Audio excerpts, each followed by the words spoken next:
Breaking news: NLC TUC declares nationwide strike from November 14th.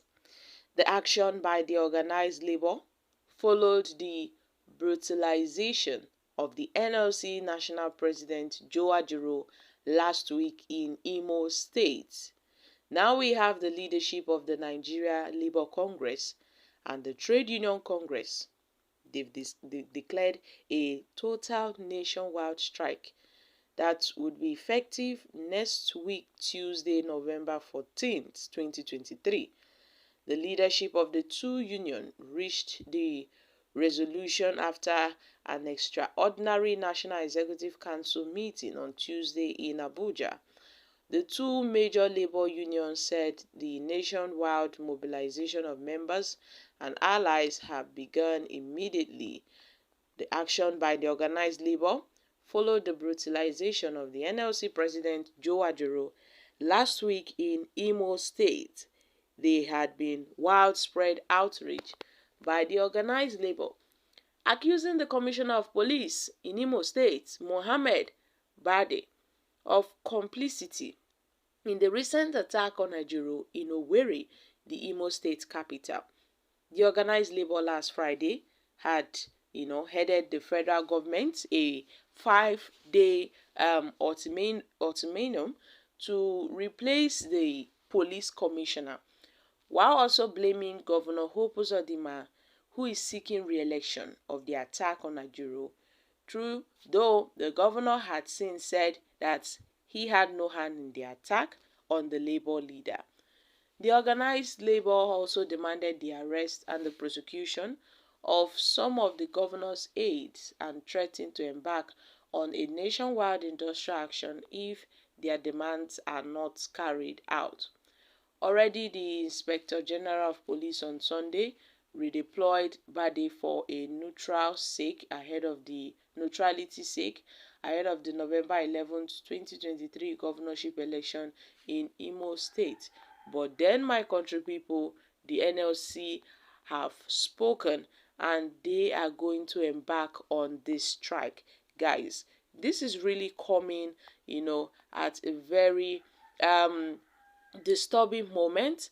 This decision that has been reached by the NLC and the TUC, guys, we never saw this coming. We never saw this strike coming from the NLC and the TUC, because ever since Joe Ajero was brutalized, was manhandled, the NLC and the TUC has always dragged Governor Hope Uzodinma. And this issue between Governor Hope Uzodinma and the NLC did not just start today. They've been, trying to get the attention of the governor concerning their needs. They wanted their needs to be met, but the state government replied them with a show of force. The NLC and the TUC now have ordered a total shutdown of essential services in Imo as a protest for the attack on Ajero, and they've even declared a nationwide strike effective from November 14th, 2023. And they've always accused the Uzodinma-led administration of supervising the attack on Ajero, giving the incident a political coloration. Even the governor, Hope Uzodinma himself, has not in any way denied these facts.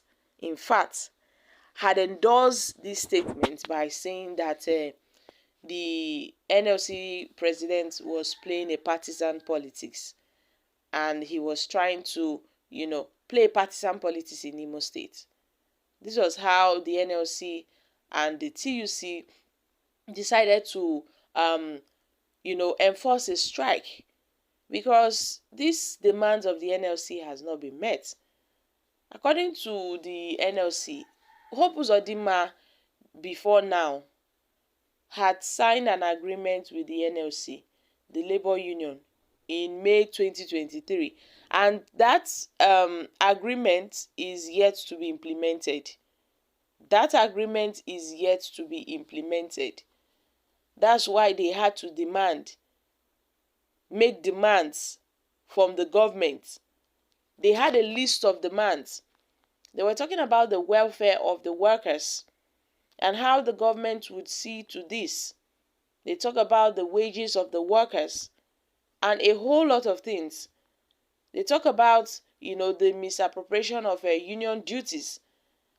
They also said a lot of things, unsettled gratuity arrears that the government has failed to address, the 8-year backlog of gratuity owed to retirees, showing a grave disregard for the right of those who have dedicated their careers to service, unjust declaration of workers as ghost workers, which they laid emphasis on, that approximately 11,000 hardworking individuals have been unjustly branded as ghost workers, and their salaries have been diverted while they diligently carry out their duties.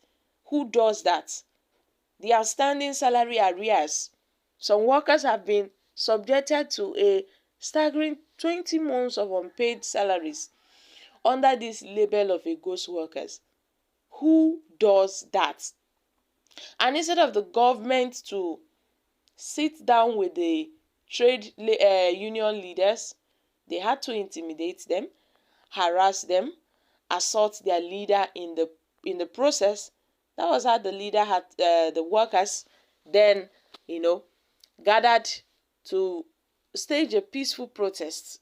But then that peaceful protest did not go, well, because the president of the NLC was subsequently subjected to brutalization.